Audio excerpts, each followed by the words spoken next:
भगवान श्रीकृष्ण आणि प्रभू श्रीराम यांचे नित्य नामस्मरण करत त्यांच्याशी कनेक्शन निर्माण करा.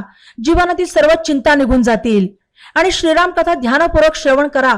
जीवनातील सर्व भीती निघून जाईल, असे श्रीमान गौरांगप्रिय प्रभूजी यांनी सांगितले. पाईपलाईन रोडवरील कादंबरी नगरीत इस्कॉन मंदिरात सुरू असलेल्या श्रीराम कथा महोत्सवाचे चौथे पुष्प गुंफताना ते बोलत होते. यावेळी व्यासपीठासमोर इस्कॉन मंदिराचे व्यवस्थापक श्री गिरिवरधारी प्रभूजी यांच्यासह उपनगरांमधील स्त्री पुरुष भक्तगण विराजमान झाले होते. पाहूया श्रीमान गौरांगप्रिय प्रभूजी यांचे व्याख्यान. ओम ज्ञानतिमिरान्धस्य ज्ञानाञ्जनशलाकया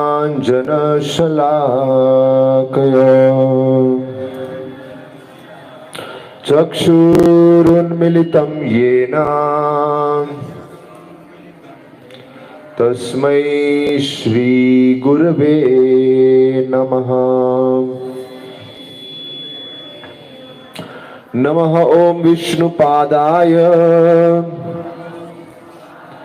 कृष्णपृष्ठाय भूतले श्रीमते भक्तिवेदांत स्वामिनिति नामिने. नमस्ते सारस्वते देवे गौरवाणी प्रचारिणे निर्विशेष शून्यवादी पाश्चात्य देश धारिणे. जय श्री कृष्ण चैतन्य प्रभु नित्यानंद श्री अद्वैत गदाधर श्रीवासादि गौर भक्त वृंद.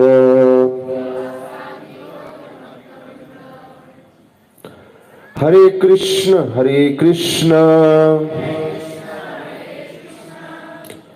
कृष्ण कृष्ण हरे हरे हरे राम राम राम हरे हरे. हरे कृष्ण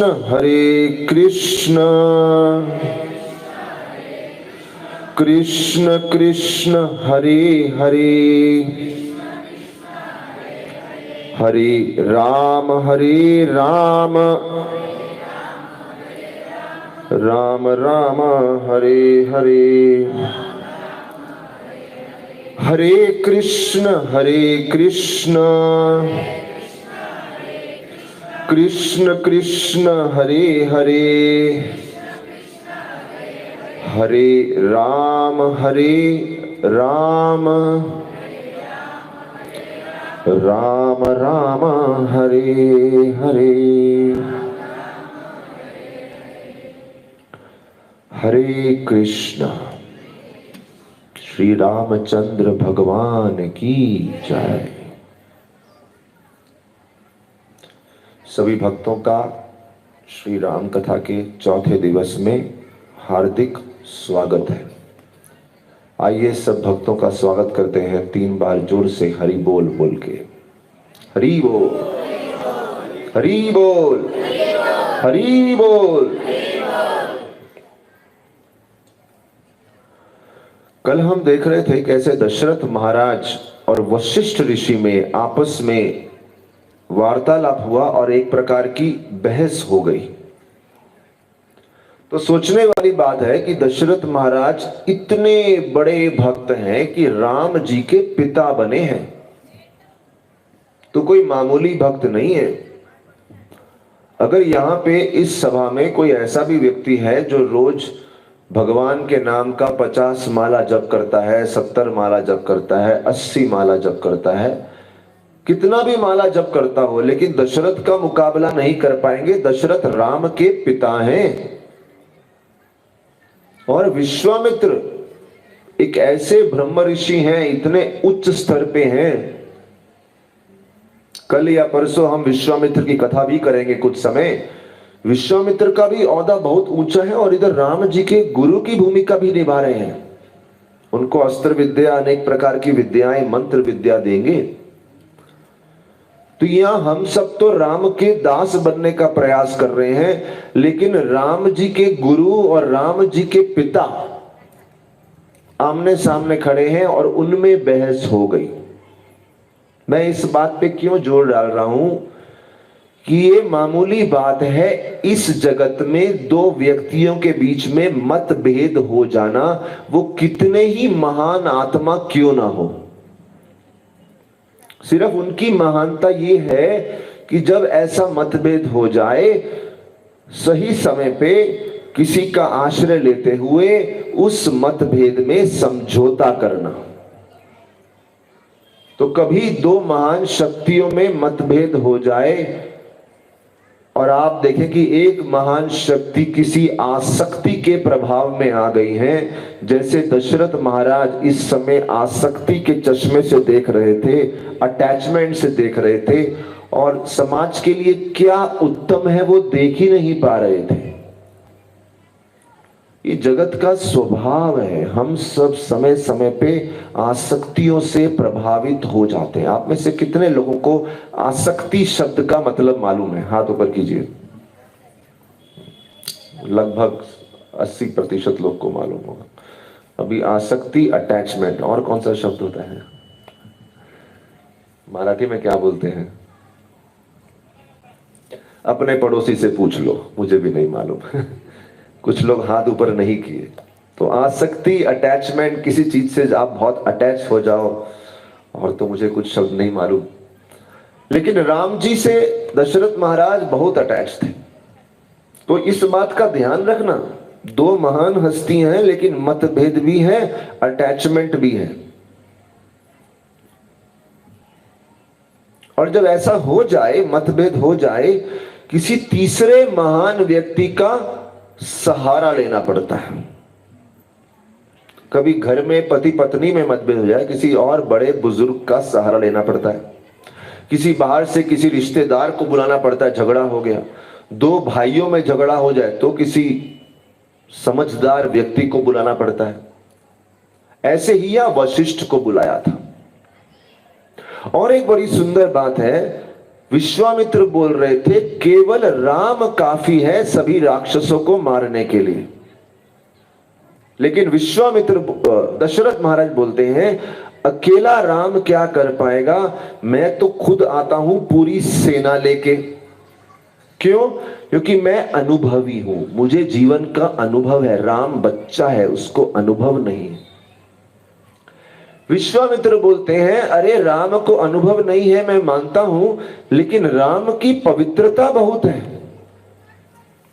कभी कभी आध्यात्मिक क्षेत्र में कुछ कार्य करना हो तो हम सोचते हैं इस कार्य को अनुभवी व्यक्ति को दें, या जिसकी पवित्रता, साधना की पवित्रता ज्यादा है उसको दें। तो आध्यात्मिक क्षेत्र में शायद कम अनुभवी व्यक्ति चलेगा, लेकिन शुद्धता ज्यादा होनी चाहिए।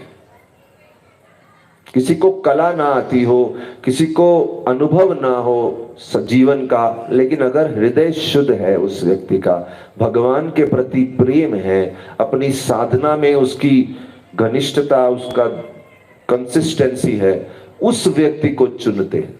ध्यान रखना, अगर कोई कभी कुछ सेवा करनी हो, नेतृत्व करना हो, किसको चुना जाएगा।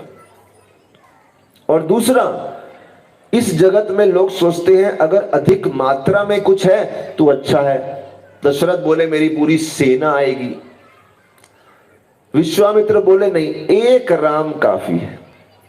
बोलते हैं ना, 1000 तारों से अच्छा एक चांद। चांद की कितनी रोशनी होती है।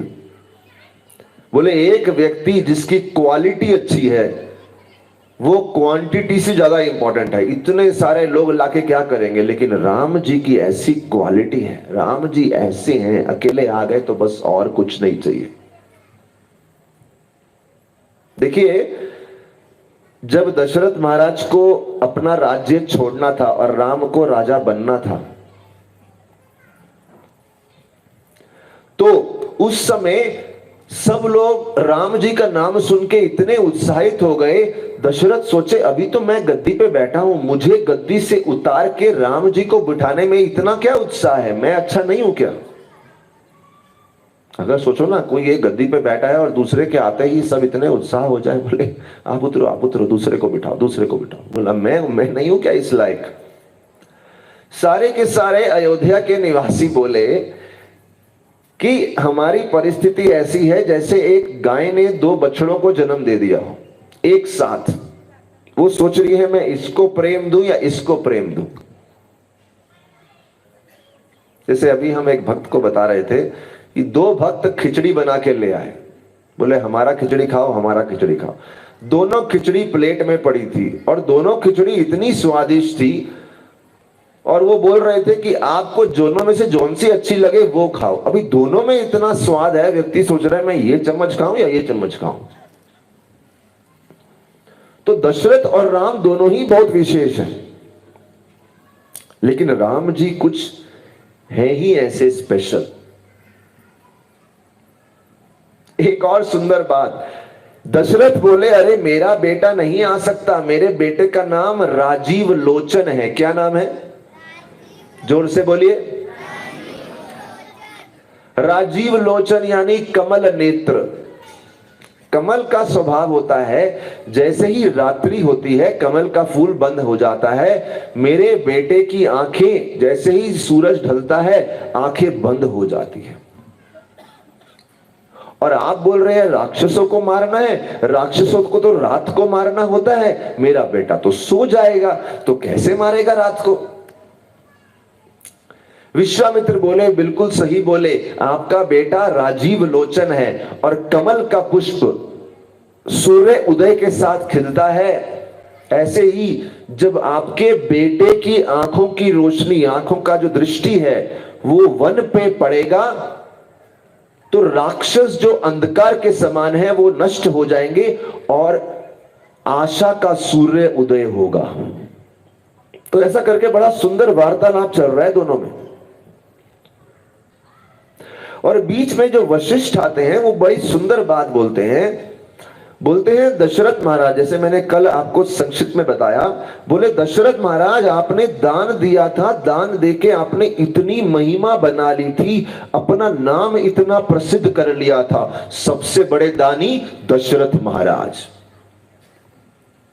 फिर वो बोलते हैं एक बार नाम कमाना तो आसान है, लेकिन नाम को उसी स्तर पे ऊंचा रखना जीवन भर के लिए बहुत कठिन है। दशरथ महाराज सोच लो, उस समय आपने इतना नाम कमा लिया, इस नाम को बनाए रखो।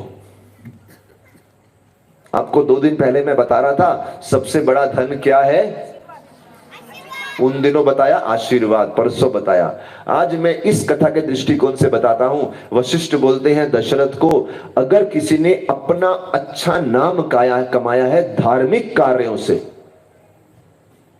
देखिए कुछ लोग तो धन कमाते हैं चीटिंग करके, अनेक प्रकार से, उससे भी नाम कमा लेते हैं, बड़े धनी हो गए।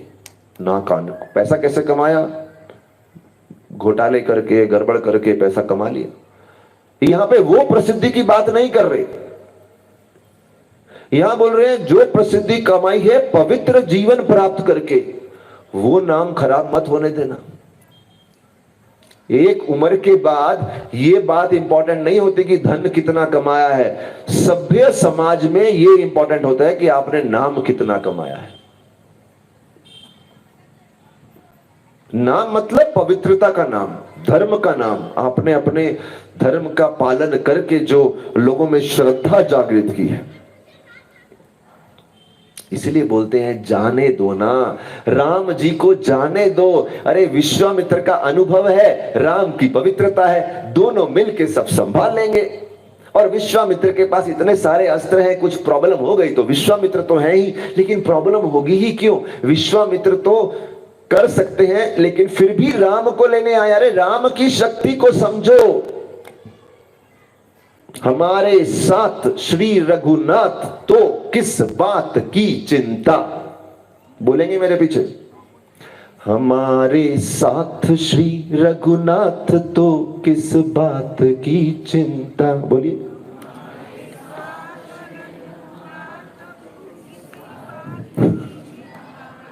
शरण में रख दिया जब माथ तो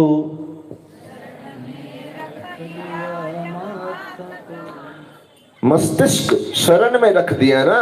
अभी आप लोग आए हैं, राम कथा में आए हैं, अपना अपना मस्तिष्क राम जी के चरणों में रख दिया। शरण में रख दिया जब माथ तो किस बात की चिंता किया करते हो तुम दिन रात को, किया करते हो तुम दिन रात क्यों,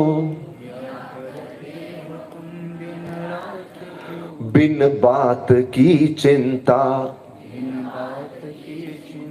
अरे ये है जिसने राम कथा कृष्ण कथा ध्यान से सुनी है, उसके जीवन से सारा डर चले जाता है। किया करते हो तुम दिन रात क्यों, बिन बात की चिंता। न खाने की न पीने की, न खाने की न पीने की, न मरने की न जीने की,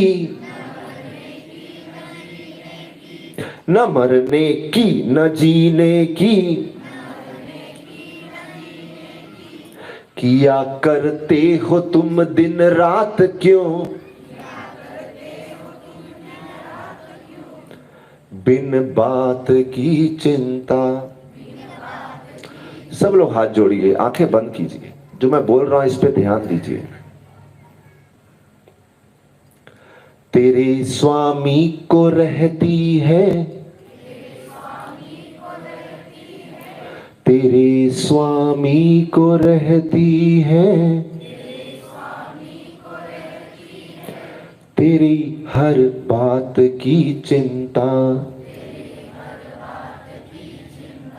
तेरी हर बात की चिंता।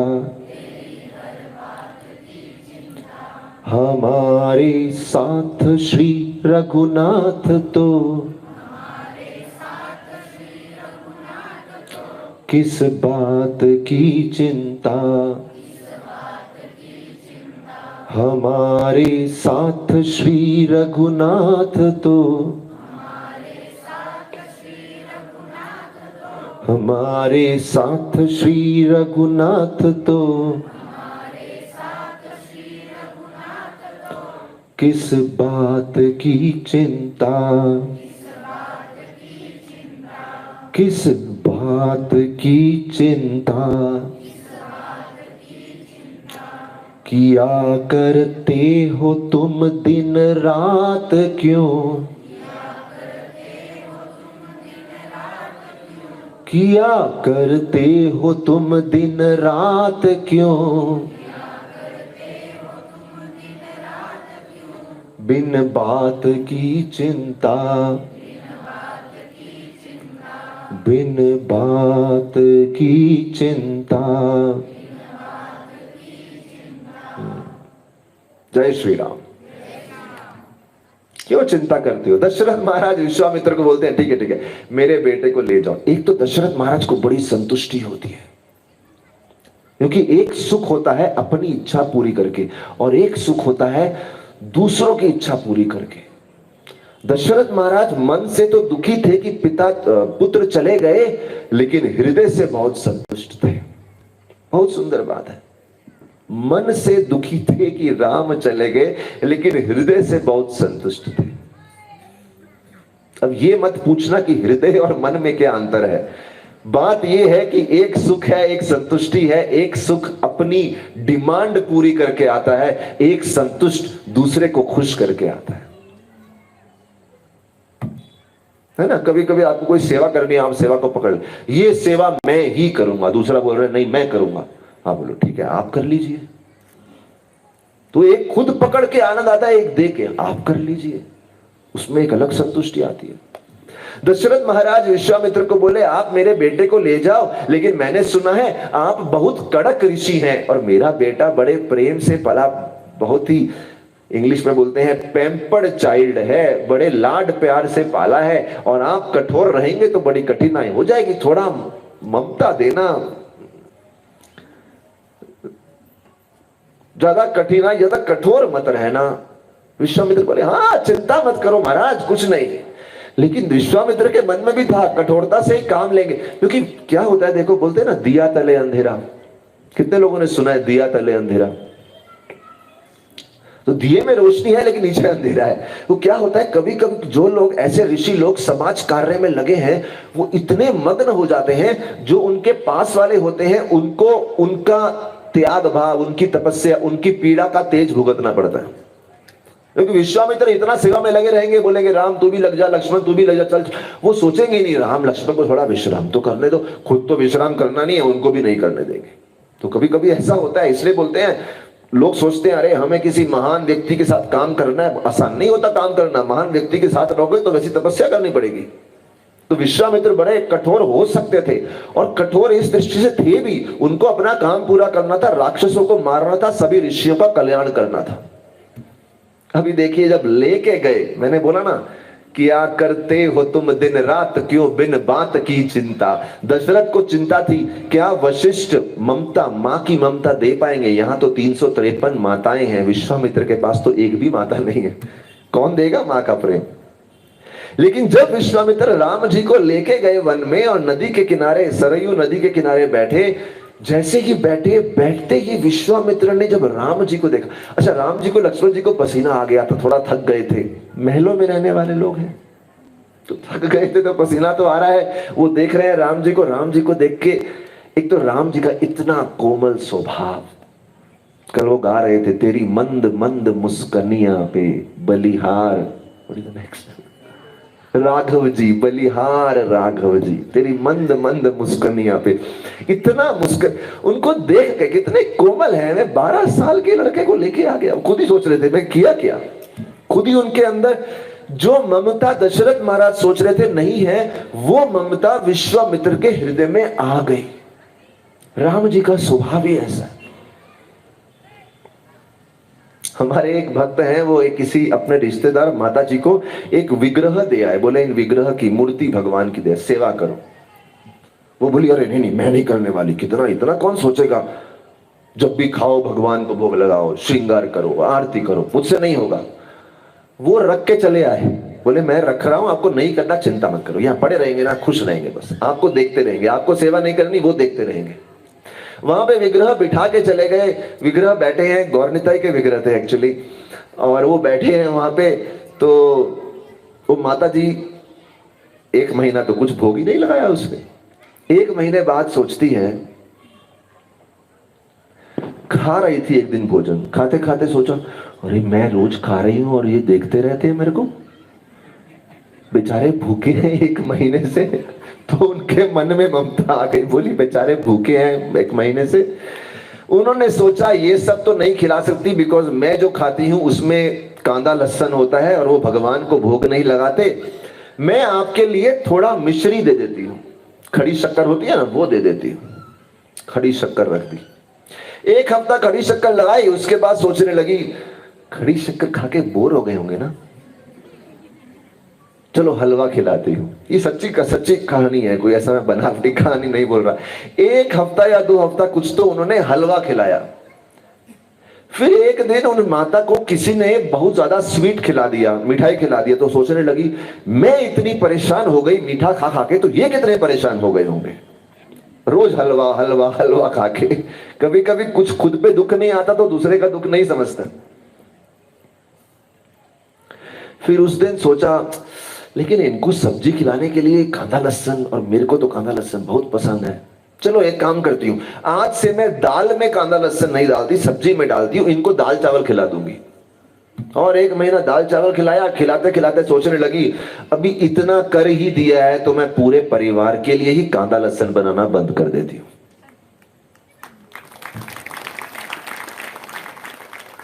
ममता तो आ ही गई ना। उन्होंने सोचा ममता नहीं आएगी, अभी 3 टाइम भोग लगाती है, जप भी करती है, आरती भी करती है, सब करती है। और उनसे पूछो कितने बच्चे हैं आपके? 2 बच्चे पहले थे, 2 ये आ गए, बोलती 4 बच्चे हैं मेरे अभी। और एक महिला तो और अद्भुत, उनके घर में मैं गया, उनका घर है दिल्ली में, फ्लैट है उनका, 2 BHK फ्लैट होगा उनका, हाँ 2 बेडरूम है, 1 हॉल है। हॉल लेकिन छोटा है, कोई बहुत बड़ा हॉल नहीं है। मैं उनके हॉल में गया, आधा हॉल को मंदिर बना दिया, तो बड़ा सुंदर सा मंदिर बनाया और अंदर गौरनिताई विराजमान है। मैं बोला देखो, आपको चिंता नहीं हुई आपका हॉल चले जाएगा? आप इतना बड़ा हॉल, आजकल लोग जगह को बहुत संभाल के यूज करते हैं, इतना सुंदर हॉल, उसकी शोभा चली गई, आपने बीच में काट के ये बना दिया, क्या बनाया?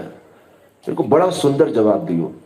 बोली जब मेरे घर गौरनिताई आए ना, तो मैंने सोचा, अच्छा उनके तभी संतान नहीं थे, बोली अगर मेरे बच्चे होते ना तो मैं बच्चों के लिए एक चिल्ड्रंस रूम बनाती।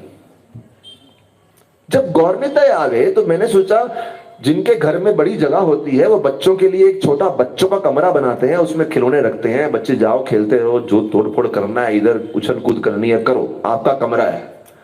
बोले मैं सोची कि एक कमरा मेरे इन 2 बच्चों गौरनिताई को भी देना चाहिए। तो ममता ऐसी चीज है ना, ममता भगवान का देख के ममता आ जाती है, वात्सल्य भी आ जाता है। ये भी एक तरीका है विग्रह सेवा का, वात्सल्य भाव में। और अब उनकी संतान हुई तो वो संतान के साथ वो गौरनिताई कमरे में बैठ जाती हैं और घंटों बिताती हैं सेवा करते हुए, कीर्तन करते हुए, भजन करते हुए, घंटों बिताती हैं। तो राम जी, विश्वामित्र ने राम जी को देखा, उनके हृदय में वात्सल्य आ गया, बहुत प्रेम, अद्भुत प्रेम।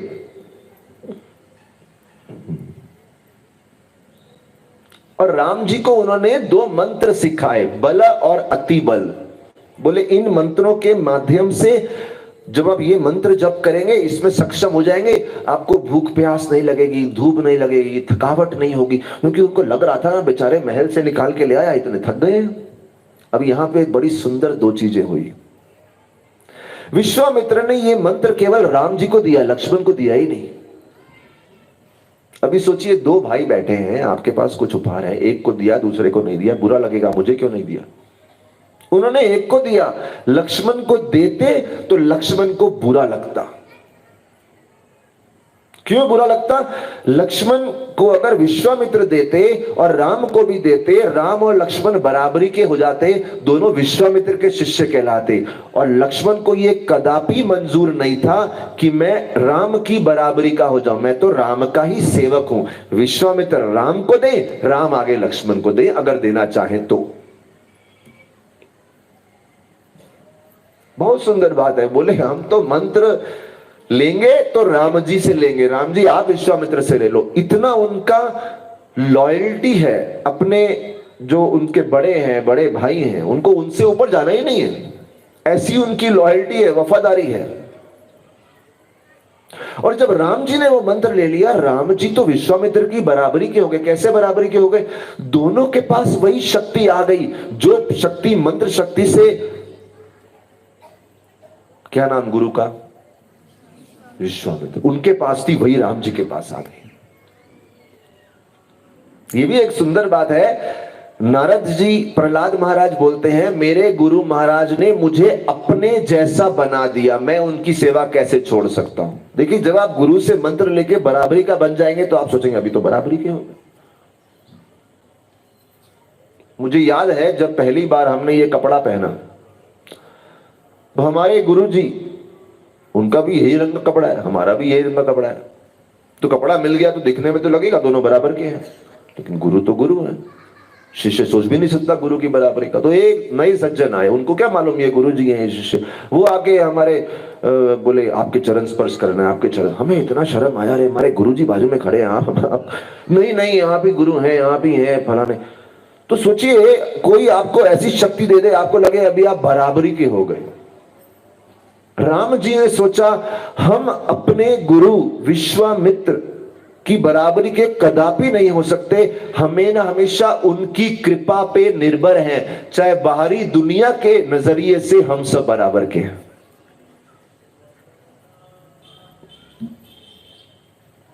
इसलिए बड़ा सुंदर भजन है, गुरुदेव कृपा करके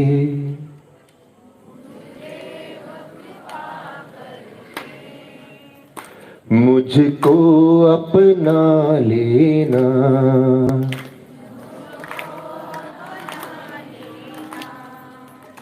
मैं शरण पड़ा तेरी,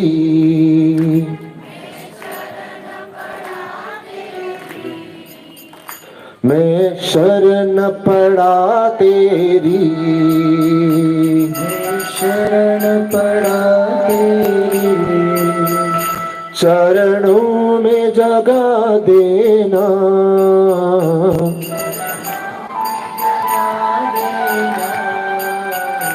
गुरुदेव कृपा करके, गुरुदेव कृपा करके, गुरुदेव कृपा करके, गुरुदेव कृपा करके, सबकी आंखें बंद, गुरुदेव कृपा करके, गुरुदेव कृपा करके मुझको अपना लेना, मुझको अपना लेना, करुणा निधि नाम तेरा, करुणा निधि नाम तेरा, करुणा निधि नाम तेरा, करुणा निधि नाम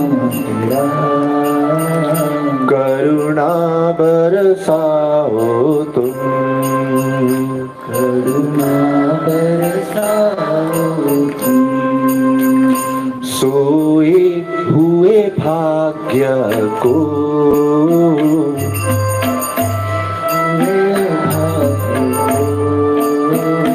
सोए हुए भाग्य को,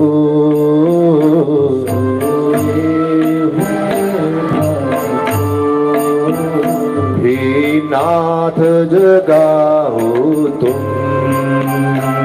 हे नाथ जगाओ तुम, हे नाथ जगाओ तुम, हे नाथ जगाओ तुम, मेरी नाव भंवर डोले, मेरी नाव सब बोलिए, मेरी नाव भंवर डोले, मेरी नाव भंवर डोले, उसे पार लगा देना, उसे पार लगा देना, उसे पार लगा देना, उसे पार लगा देना, तुम सुख के सागर हो, तुम सुख के सागर हो, तुम सुख के सागर हो, तुम सुख के सागर हो, भक्ति के सहारे हो, भक्ति के सहारे हो, भक्ति के सहारे हो, भक्ति के सहारे हो, गुरुदेव कृपा करके,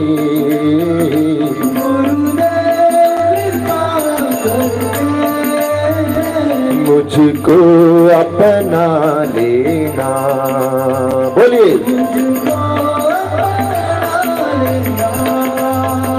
गुरुदेव कृपा करके,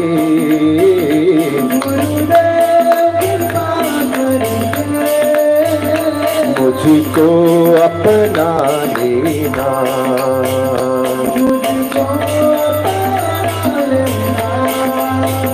गुरुदेव कृपा करके, गुरुदेव कृपा करके, अपना लेना। सब लोग गुरुदेव कृपा करके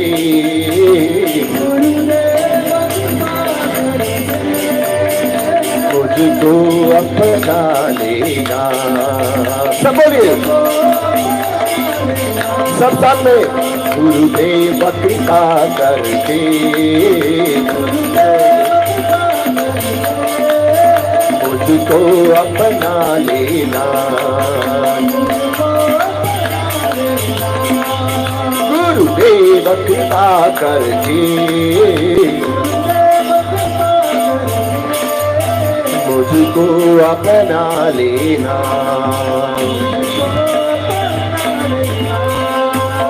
मुझको अपना लेना।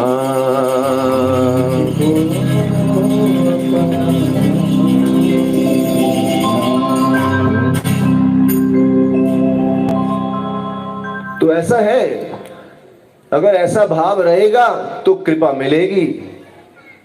एक शिष्य गुरु के पास पहुंच गए, गुरु जी मुझे अपने आश्रम में ले लीजिए, ट्रेनिंग लीजिए, बोलिए क्या योग्यता चाहिए।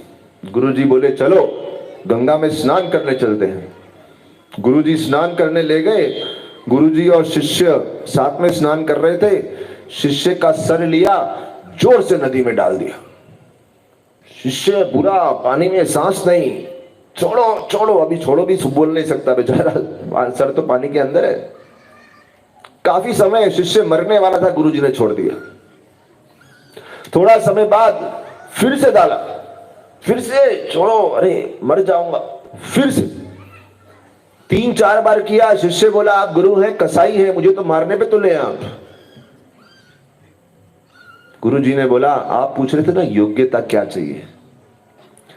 बोले जितनी आतुरता आपको पानी से निकलने की थी, जितनी आतुरता, जितनी इच्छा आपको सांस लेने की थी, अगर उतनी तड़प आपको आध्यात्मिक ज्ञान के लिए है तो आप उचित व्यक्ति हो शिष्य बनने के लिए। ऐसा तड़प चाहिए ज्ञान के लिए तो समझेंगे भगवान, नहीं तो आया राम गया राम। नहीं तो अभी आप सोच लीजिए आप में से कौन आया राम गया राम है। अध्यात्म कौन समझ पाएगा? जिसके अंदर इतनी तड़प है भगवान को समझने की, वो आके उतनी तड़प से ज्ञान को समझता है जैसे व्यक्ति सांस के लिए, एक श्वास के लिए तड़पता है। राम जी विश्वामित्र पे उतने ज्यादा निर्भर थे और राम जी को ज्ञान दिया, मंत्र ज्ञान दिया। मंत्र के साथ में राम जी को बोला विजय विनय। विजय विनय, जीत भी हो लेकिन जीत के साथ साथ आपकी विनम्रता बनी रहे, आपके अंदर घमंड ना आ जाए। क्योंकि सबसे बड़ा संकट, जितना आप ऊपर उठते हैं उतना घमंड अटैक करता है। और वैसे भी पता है इस जगत में किसी भी कठिन व्यक्ति के साथ सामना करना पड़े तो विनय लगता है, कभी कभी हिम्मत भी लगती है, विनय भी लगता है। महाभारत में प्रसंग आता है, भीष्म नहीं, भीम 5 पांडवों के ऊपर नारायण अस्त्र छोड़ा गया। वो घबरा गए क्या करें। कृष्ण ने बोला इस अस्त्र का सामना केवल झुक के कर सकते हैं, झुक जाओ। और युधिष्ठिर झुक गए, अर्जुन झुक गए, नकुल सहदेव झुक गए। भीम को झुकने की बोले झुके और हम, संभव ही नहीं। कृष्ण आए, कृष्ण ने भीम को पकड़ा, जबरदस्ती जमीन पे पटका, बोले अरे झुको नहीं तो मर जाओगे। जीवन में ऐसा होता है, कभी कभी ना सर झुकाना पड़ता है। हमारी एक यात्रा जा रही थी, यात्रा पता नहीं मायापुर या वृंदावन कहीं तो जा रही थी। ट्रेन में सभी लोग थे, कुछ भक्त किसी और नाम की टिकट पे ट्रेवल कर रहे थे। खुद का नाम अगर ललित है और किसी दूसरे व्यक्ति के नाम पे, कुछ मनीष नाम पे ट्रेवल कर रहे हैं। जब ऐसा ट्रेवल कर रहे हैं और जो टिकट चेक कर रहे हैं वो पकड़ लिए, उनको समझ गया इनकी तो 250 लोग हैं, उसमें से 50 लोग तो किसी और के टिकट पे बैठे हैं। जब उनको ये समझ गया, उन्होंने पकड़ा, बोले फाइन भरो, हैवी फाइन भरो। तो हमारे एक भक्त चढ़ गए, अरे आपको मालूम नहीं, हम भगवान का काम कर रहे हैं, हम भक्ति करने जा रहे हैं, आपको समझना चाहिए, आपको सहयोग देना चाहिए। अरे हम भजन कर रहे हैं, ये कर रहे हैं, वो कर। अरे चाहे भजन कर रहे हैं, लेकिन इतना अपना बड़प्पन करने की क्या जरूरत है? हम विशेष है, हम विशेष है, हम विशेष है। तो जितना ये भक्त बोले हम भक्ति कर रहे हैं, हम भक्ति कर रहे हैं, वो सामने वाले और गुस्सा हो गए, बोले भक्ति कर रहे हैं तो क्या हो गया, आपके लिए भी नियम है। फाइनली एक भक्त आए, मुझे आदमी वो दृश्य भूलता नहीं है। वो एक भक्त आए, बड़ी विनम्रता से आके वो जो टिकट चेक करने आए थे उनको बोले हमसे ना गलती हो गई, माफ कीजिए। और वो उनके चरणों में गिर गए, बोले हम मानते हैं हमसे गलती हो गई। और ये जो बोल रहे थे ना हम भक्ति कर रहे हैं, हम भक्ति कर रहे हैं, बोले आप थोड़ा साइड में हो जाओ। कभी कभी सामना हमेशा अड़ के नहीं किया जाता, कभी कभी झुक के सामना किया जाता है, विनय।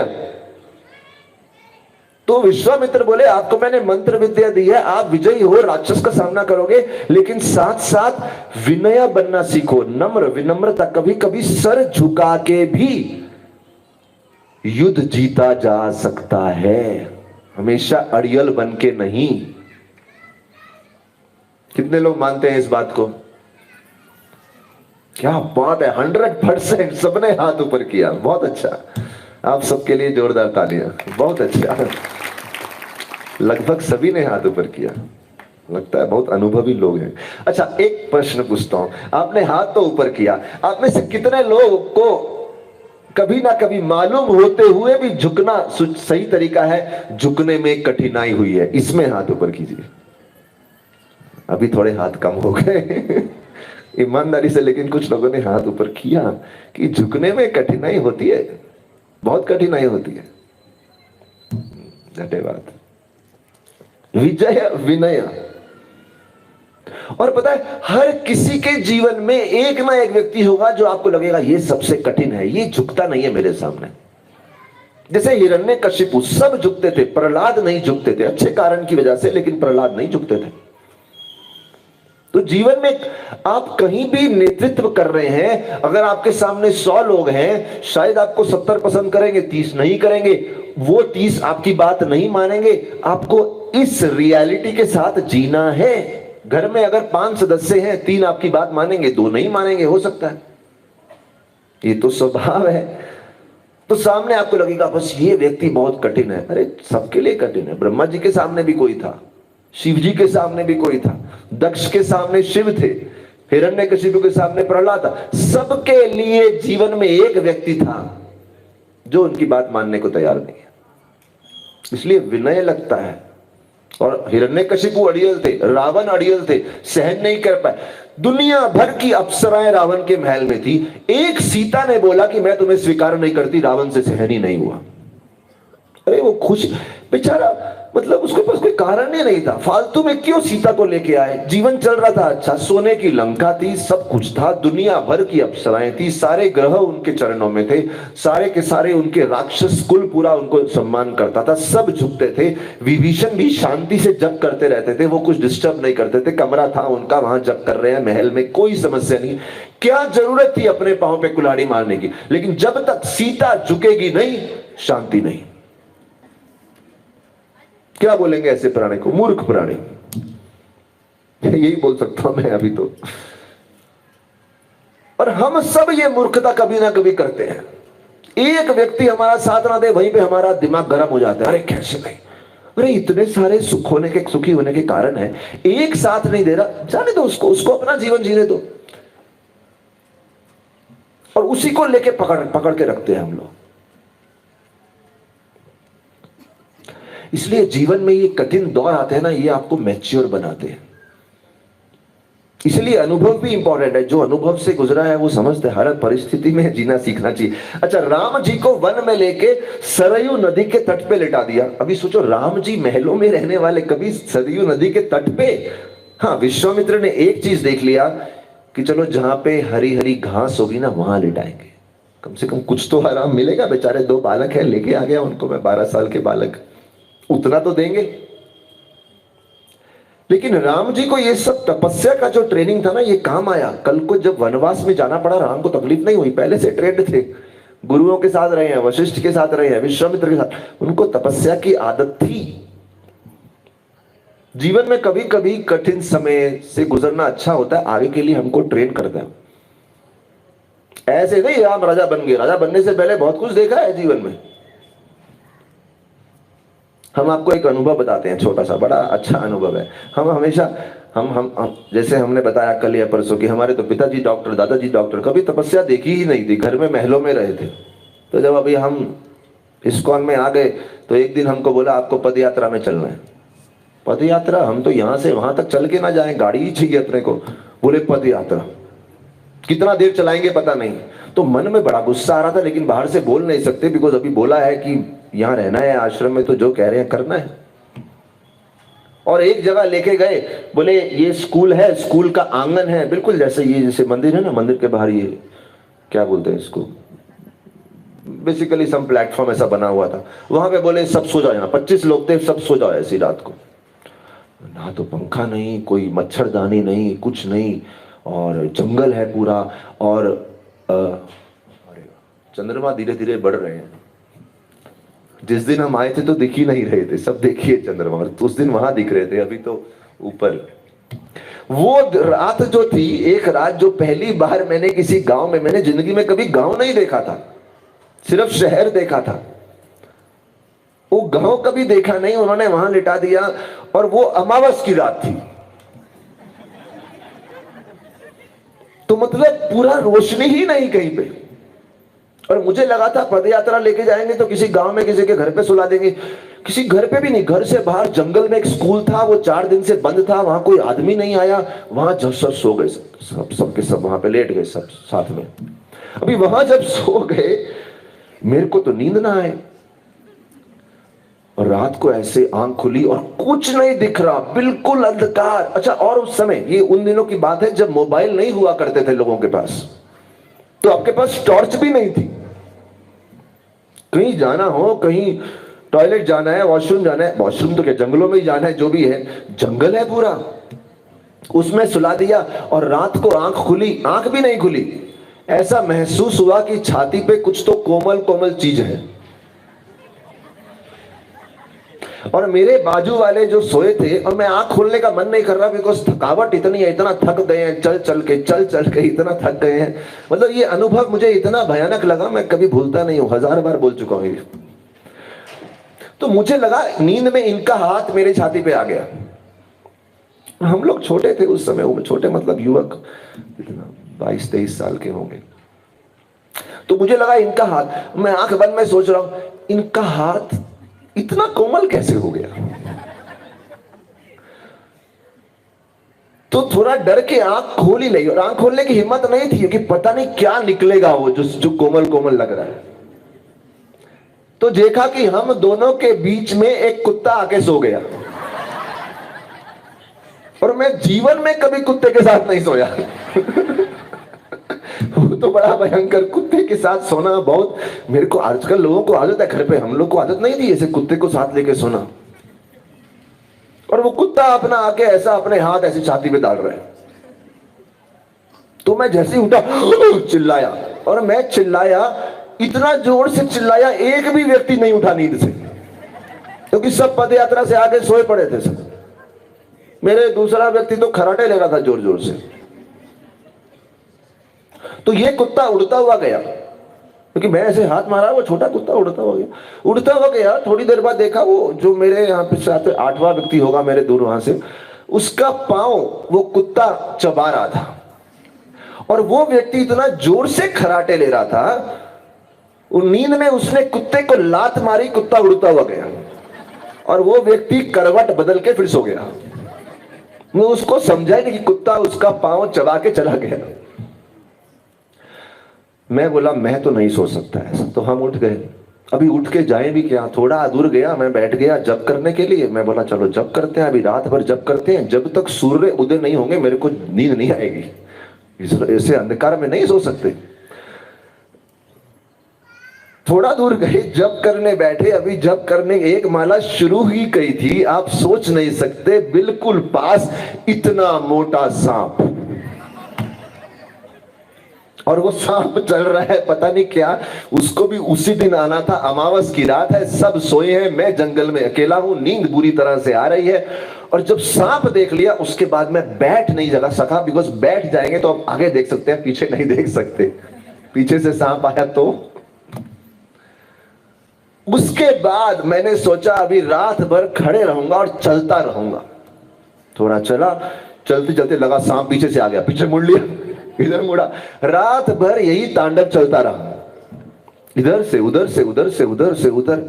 आप सोचिए रात भर चलना पड़े, बहुत थक जाता है। कभी नींद आए तो बैठ जाओ, फिर उठ जाओ। और ये सब लोग, मेरे को लगा दैव ने मुझे सिक्योरिटी बना के खड़ा कर दिया, ये सब सो रहे हैं और मैं यहां खड़ा हूं। तो जीवन में जब ऐसी ऐसी और मुझे याद है जब पहला सूरज की किरण आई, मेरा डर चला गया। कभी जीवन में गांव नहीं देखा था, शहरों से दूर नहीं गए थे। शहरों में हमेशा बड़े बड़े महलों में रहने वाले लोग कहां ऐसा ये सब करेंगे। और उसके बाद एक दिन, 2 दिन, 3 दिन रोज की बात हो गई। और एक बार आदत पड़ गई तो आदत पड़ गई, फिर तो टाइम। लेकिन उसके बाद सब उठ गए और हम जाके स्कूल के कमरे के अंदर जाके सो गए। तो उस दिन मेरे को एक साक्षात्कार हुआ। भागवत में एक श्लोक आता है, निहारम इव भास्कर केचित केवलया भक्त्या वासुदेव परायण। बोले जब व्यक्ति कृष्ण भक्ति करता है करता है करता है, साधना करता है करता है करता है, एक दिन उसके जीवन में कृष्ण की कृपा की पहली किरण उजागर होती है।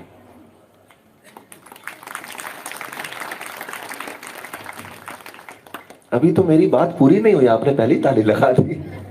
वो पहली किरण आती है और जैसे किरण आती है बोलते हैं कृष्ण कृपा से जीवन का सारा भय चले जाता है। ये है ताली वाली बात। मेरे पीछे बोलिए, केचित केवलया भक्त्या वासुदेव परायण निहारम इव भास्कर। भास्कर सूर्य किरण डालता है, अंधकार चले जाता है। अरे हम लोग भी जीवन में क्यों घबराए हुए हैं? क्योंकि कृष्ण और राम से हमारा कनेक्शन ही टूट गया है। एक बार कृष्ण और राम से कनेक्शन उजागर कर लो, जीवन की सारी चिंताएं चली जाएंगी। किया करते हो दिन रात क्यों बिन बात की चिंता, हमारे साथ श्री रघुनाथ तो किस बात की चिंता। बोलिए,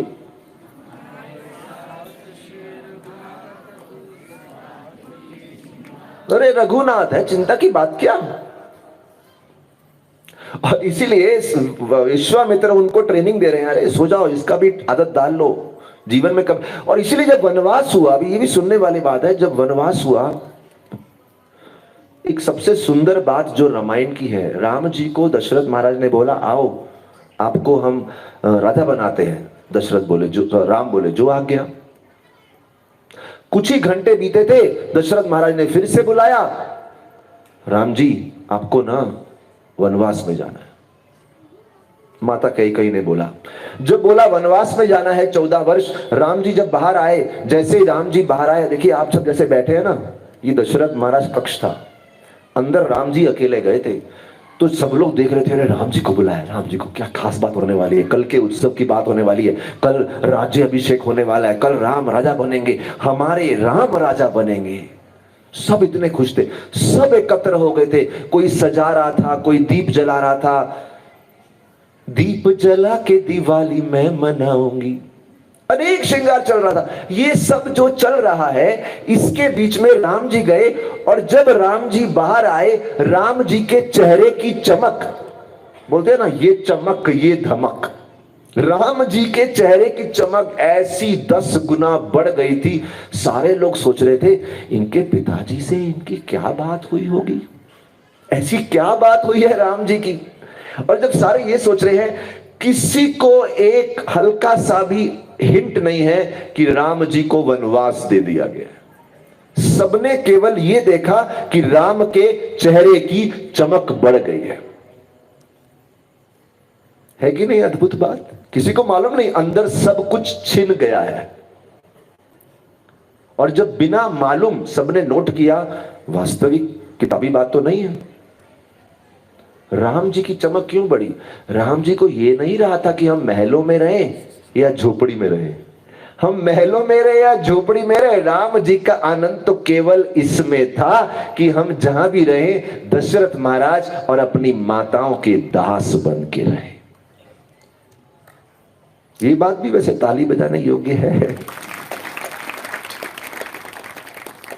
क्योंकि आजकल कौन सोचता है, पिता को बोलते हैं महल भाई को दे दिया, मुझे नहीं दिया कुछ।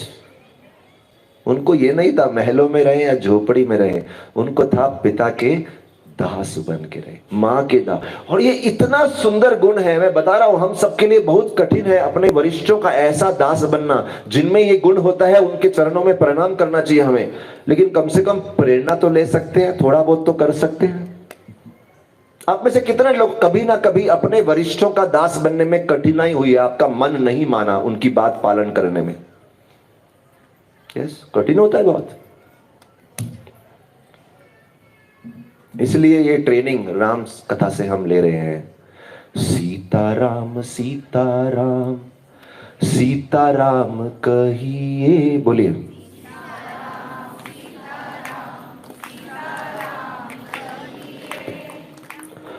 जाहि विधि राखे राम ताहि विधि रहिए।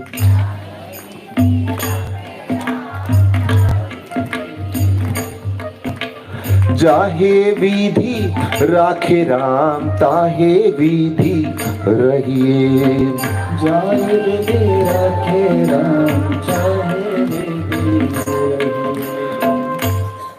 जिसको समझ में नहीं आ रहा समझाता हूं, जिस तरीके से राम जी रखे वैसे रहना सीख लो, उसमें ही आनंद है। सीताराम सीताराम सीताराम कहिए।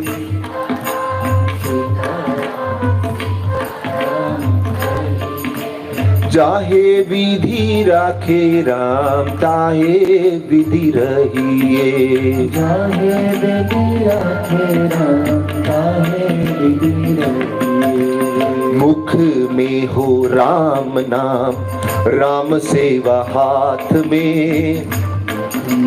सब बोलिए। राम सेवा हाथ में। मुख में हो राम नाम राम सेवा हाथ में।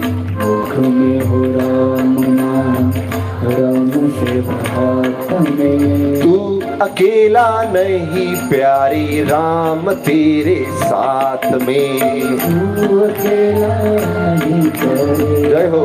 तेरे साथ में। तू अकेला नहीं प्यारी राम तेरे साथ में। तू अकेला नहीं प्यारे राम तेरे साथ में। तू अकेला नहीं प्यारे राम तेरे साथ में। तू अकेला नहीं प्यारे राम तेरे साथ में। विधि का विधान जान हानि लाभ सही है। का विधान जान हानि लाभ सही है। विधि का विधान जान हानि लाभ सही है। विधि का विधान जान हानि लाभ सही है। चाहे विधि राखे राम ताहे विधि रहिए। जय विधि राखे राम जय श्री राम। विधि रहिए। चाहे विधि राखे राम ताहे विधि रहिए। जाहे विधि राखे राम ताहे विधि रहिए। सीताराम सीताराम सीताराम कहिए। सीताराम सीताराम सीताराम कहिए। चाहे विधि राखे राम ताहि विधि रहिए।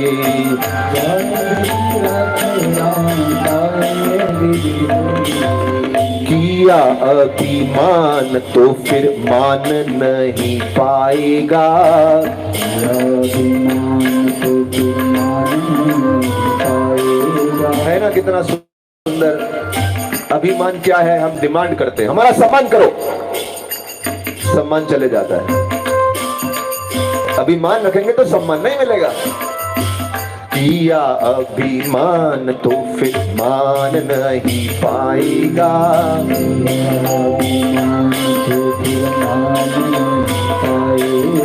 होगा प्यारे वही जो श्री राम जी को भाएगा। होगा प्यारे वही जो श्री राम जी को भाएगा। होगा प्यारे वही जो श्री राम जी को भाएगा। होगा प्यारे वही जो श्री राम जी को भाएगा। फल आशा त्याग शुभ कर्म करते रहिए। फल आशा त्याग शुभ कर्म करते रहिए। देखिए बहुत अच्छा लिखा है, फल आशा त्याग शुभ। फल की आशा छोड़ दो। सब कुछ आपकी प्लानिंग के हिसाब से नहीं होगा। शुभ कर्म करते रहिए, लेकिन कर्म शुभ करते रहिए।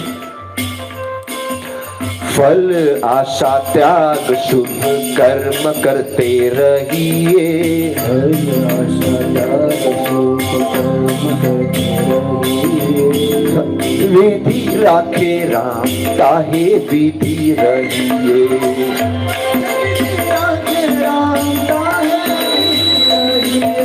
चाहे विधि राखे राम ताहे विधि रहिए।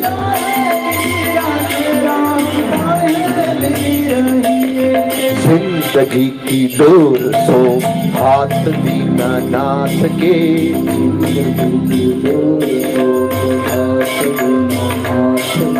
देखिए बड़ा सुंदर तत्व है। Low volume. जिंदगी की डोर सौंप हाथ दीनानाथ के। दीनानाथ भगवान कौन है? दीनानाथ। दीन व्यक्ति पे कभी कृपा छोड़ते नहीं है। जो भी विनम्र है उसको कृपा देंगे, जो घमंडी है उससे कृपा ले लेंगे। इसलिए अपनी डोर भगवान को दे दो। डोर क्या है? रस्सी, जीवन की रस्सी दे दो, आप संभालो, चिंता मत करो। और कैसे देना है? भगवान के दिए हुए आदेशों के अनुसार जीवन जियोगे तो भगवान के हाथ में आपकी डोर चली जाएगी।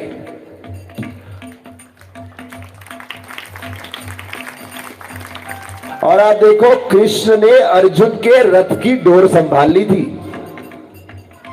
बाकी इतिहास है, हमको मालूम है क्या हुआ।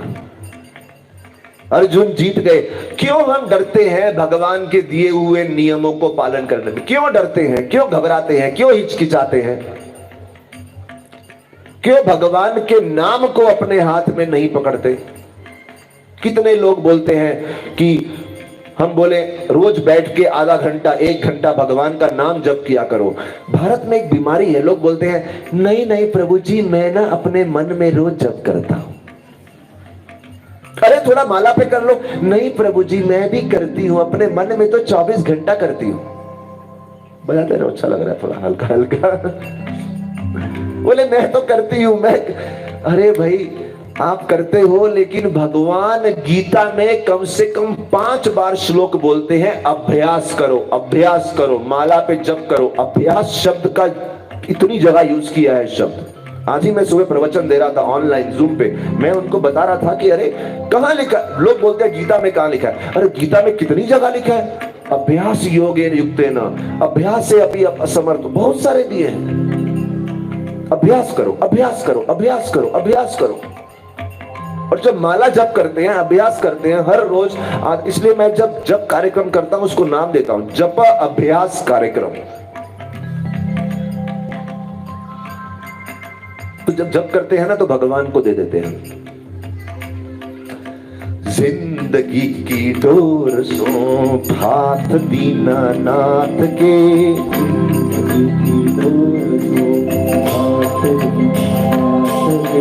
महलों में राखे चाहे झोपड़ी में वास दे।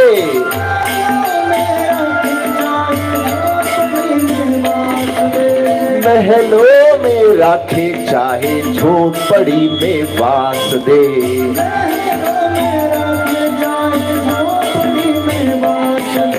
धन्यवाद निर्विवाद राम कहते रहिए। धन्यवाद जाही विधि राखे राम ताही विधि रहिए।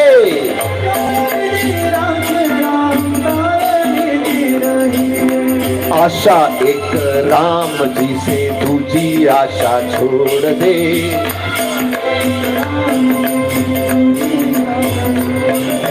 आशा एक राम जी से दूजी आशा छोड़ दे।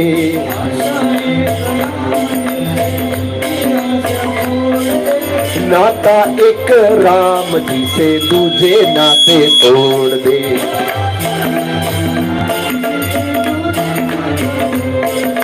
सीताराम सीताराम सीताराम कहिए।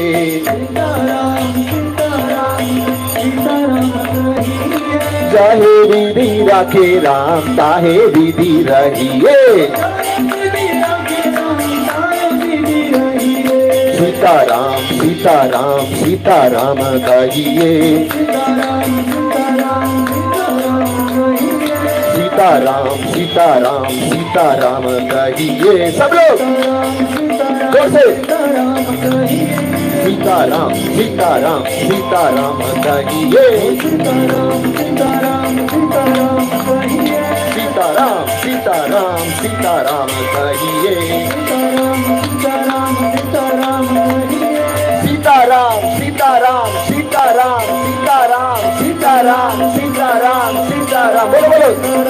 सीताराम सीताराम सीताराम सीताराम सीताराम सीताराम सीताराम सीताराम सीताराम सीताराम सीताराम सीताराम सीताराम सीताराम बोलो बोलो बोलो। सीताराम सीताराम सीताराम सीताराम सीताराम सीताराम सीताराम।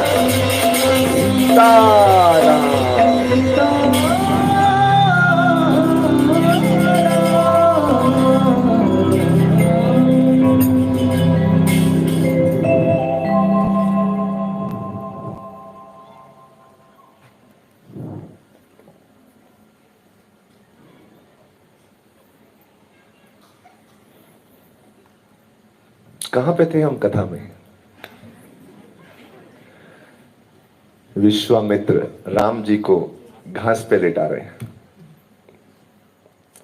एक्चुअली 2 घंटा केवल घास पे लेटाते समय विश्वामित्र ने क्या किया, उस पे 2 घंटा कथा हो सकती है। विश्वामित्र ने राम जी को तो लिटा दिया। जब राम जी वहां से सो रहे थे तो विश्वामित्र, उनको तो नींद ना आए। नींद क्यों नहीं आए? अरे राम जी लक्ष्मण जी के साथ आए हैं। सूर्य उदय को राम जी उठने वाले थे। विश्वामित्र सूर्य उदय से काफी घंटे पहले ही उठ के बैठ गए और राम जी लेटे हैं और विश्वामित्र देख रहे हैं।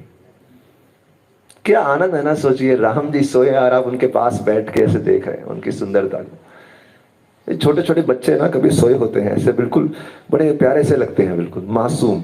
उठ जाते हैं तो शैतान होते हैं।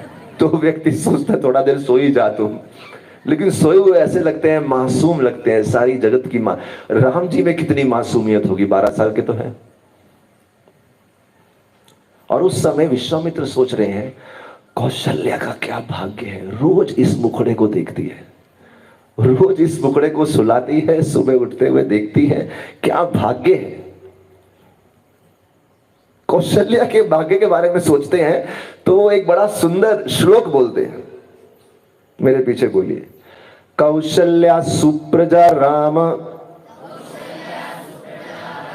पूर्व संध्या प्रवर्तते उत्तिष्ठ नरसार्दूला कर्तव्यम दैव मानिकम। सोच रहे हैं कौशल्या का क्या स्वभाव है। तो एक जगह पे तो आचार्य बताते हैं, विश्वामित्र ने श्लोक शुरू किया बोलना कि राम जी को उठाऊंगा ये श्लोक के माध्यम से। देखिए, जो लोग भगवान की सेवा करते हैं उनको मालूम होगा, विग्रह को उठाने के लिए भी मंत्र होते हैं। तो यहां बोल रहे हैं उत्तिष्ठ, राम उठो, और मां के नाम से पुकार रहे हैं, कौशल्या के पुत्र, कौशल्या नंदन, कौशल्या आपको सुबह उठाती हैं, उठिए। तो क्या हो गया, अगर सपोज 5:30 बजे का अलार्म लगाया आपने, 5:30 बजे सूर्य उदय होने वाले हैं, उठना है 5 बजे 4 बजे जो भी है, आप 1 बजे लेके बैठ जाओ। और 1 बजे विश्वामित्र ने तो अपना अलार्म गाना शुरू कर दिया और बोले कौशल्या। और मालूम है वो कभी ना कभी एक जमाने में टेप रिकॉर्डर होता था, वो टेप डालते थे उसके अंदर, वो टेप अटक जाती थी, एक ही शब्द रिपीट होता था, कौशल्य कौशल्य कौशल्य कौशल्य कौशल्य कौशल्य। तो आपको लगता था टेप खराब हो गई है। किसी ने अनुभव किया ऐसा? जिन्होंने वो पुराने दिन के टेप देखे हैं, वो अटक गया। विश्वामित्र देख रहे हैं और वो 1-2 बजे जो बैठे होंगे और सुबह सूर्य उदय तक कौशल्या कौशल्या कौशल्या कौशल्या कौशल्या, वो 4 घंटा कौशल्या का नाम ही जप किया। क्योंकि ये सोच रहे हैं कि कौशल्या का भाग्य कितना है कि ये मुखड़े के दर्शन वो हर रोज करती हैं। और जब सूर्य उदय हुआ तो पूरा श्लोक उनके मुख से निकला। और उस समय कौशल्या बोलते बोलते विश्वामित्र के मन में विचार आता है कि अध्यात्म का मार्ग पालन करना हो तो 2 तरीके हैं। एक है योग साधना, आसन में बैठो, हजारों साल एक स्थिति में बैठे रहो, सांस रोक लो, खाना पीना छोड़ दो, प्राणायाम, प्रत्याहार, धारणा, ध्यान, कठोर मार्ग है। और एक मार्ग है भक्ति का, राम जी का नाम जप करो, राम जी की सेवा करो, राम जी के साथ रहो। विश्वामित्र बोलते हैं मेरा अनुभव है जीवन का, मैंने दोनों मार्ग पालन किए हैं, कई समय तक योग साधना की है और आज भक्ति का मार्ग कर रहा हूं। जो लोग बोलते हैं योग बड़ा है भक्ति बड़ा है, उसने केवल भक्ति की है, उसने केवल योग किया है, मैंने दोनों किया। और मैं बोलता हूं अध्यात्म में अगर कोई सबसे शक्तिशाली मार्ग है जो सबसे उत्तम सिद्धि प्रदान करता है, वो है भक्ति का मार्ग। ऐसा विश्वामित्र जी अपने अनुभव से बोल रहे हैं। और दूसरी बात बोलते हैं योग साधना जो कि अपने हिम्मत से करता है, व्यक्ति अपनी हिम्मत से करता है तो उसे कभी कभी अहंकार हो जाता है, मैंने साधना की। भक्ति में क्योंकि वो भगवान पे निर्भर रहता है, भगवान पे डिपेंड करता है, उसके अंदर एक नम्रता बनी रहती है और उसके अंदर ये शक्ति आती है कि वो दूसरों के भी गुण देख सकता है। इसलिए विश्वामित्र कौशल्या के गुण देख रहे हैं। आप सोचिए, कौशल्या महलों में रहने वाली एक महिला है और विश्वामित्र इतने बड़े योगी हैं। जब ऐसे योगी महल में आते हैं तो दशरथ, कौशल्या सब खड़े होकर प्रणाम करते हैं। लेकिन विश्वामित्र सोच रहे हैं अरे दिखने में तो हम बड़े योगी हैं, साधु हैं, बाबा हैं, लेकिन ये महिला जो है इनकी भक्ति मुझसे कहीं ज्यादा है, इसलिए राम की सेवा करने से पहले मैं कौशल्या को प्रणाम करता हूं। है कि नहीं सुंदर बात? जब अहंकार होता है तो आप किसी दूसरे व्यक्ति को प्रशंसा नहीं कर सकते। तो यहां पे तो एक इतने बड़े योगी एक महल में रहने वाली महिला की प्रशंसा कर रहे हैं जो दिखने में बहुत कोमल है, लेकिन उनकी भक्ति। इसलिए इस समाज में भक्ति की जरूरत है, क्योंकि इस समाज में इस गुण की जरूरत है कि हम दूसरे के गुणों को देख सकें। आंखों पे ऐसा पर्दा पड़ा है, दूसरों के गुण देख ही नहीं सकते। राम जी को उठाया, बोलो चलो चलते हैं, बहुत काम करना है। राम जी इतने प्रश्न पूछे, इतने प्रश्न। राम मानो एक क्वेश्चन बैंक थे, जहां भी जाए सरयू नदी, अच्छा यहां पे क्या हुआ था? कौशिकी नदी, अच्छा यहां पे क्या हुआ था? सोन नदी, अच्छा यहां क्या हुआ था? गंगा जी, अच्छा यहां।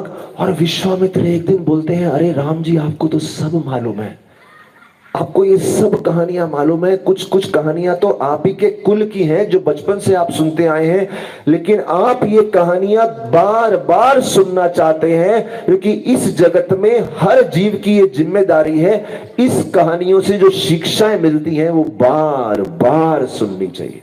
देखिए सुंदर बात है, मैं कुछ कहानियां सुना रहा हूं, कुछ आपने बहुत बार सुनी होंगी, लेकिन राम जी स्वयं बार बार सुनना चाहते हैं। फिर आप और मैं किस खेत की क्या है? मूली है। किस खेत की मूली है? हिंदी में कहावत है ना, आप और मैं क्या चीज है? राम जी बैठ के फिर से कहानी सुन रहे। क्या आप वो कहानी सुनना चाहेंगे जो राम जी ने सुनी? और राम जी, हम ये राम जी के बारे में सुनने आए हैं, राम जी क्या सुनना चाहते हैं? अरे वाह, किसी ने बड़ा सुंदर लिखा है, राम जी से मिलने का सत्संग ही बहाना है। सुना है क्या आपने? वो श्याम जी है, मैं राम जी बोलता हूं। बोलिए, पूरा नहीं गाएंगे, एक लाइन। राम जी से मिलने का सत्संग ही बहाना है।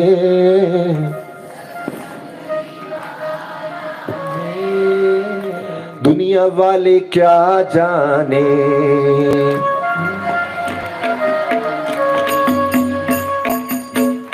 मेरा रिश्ता पुराना है, मेरा रिश्ता पुराना। दुनिया वाले क्या जाने,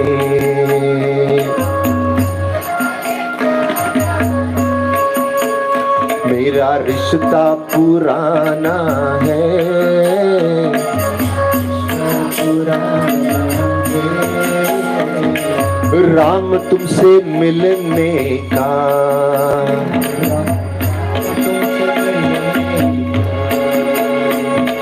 संग ही बहाना है।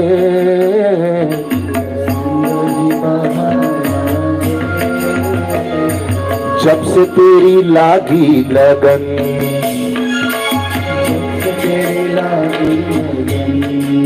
है कि नहीं? अभी कथा सुन रहे हैं आप, कथा सुनते सुनते राम जी की लगन लग रही है कि नहीं लग रही? कितने लोग को लग रहा है पिछले 4 दिन से आप लोग राममय हो गए हैं? जब से तेरी लागी लगन,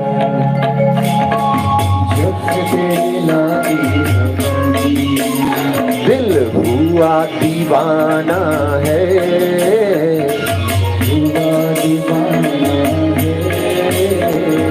राम तुझसे मिलने का, राम तुझसे मिलने का सत्संग ही बहाना है,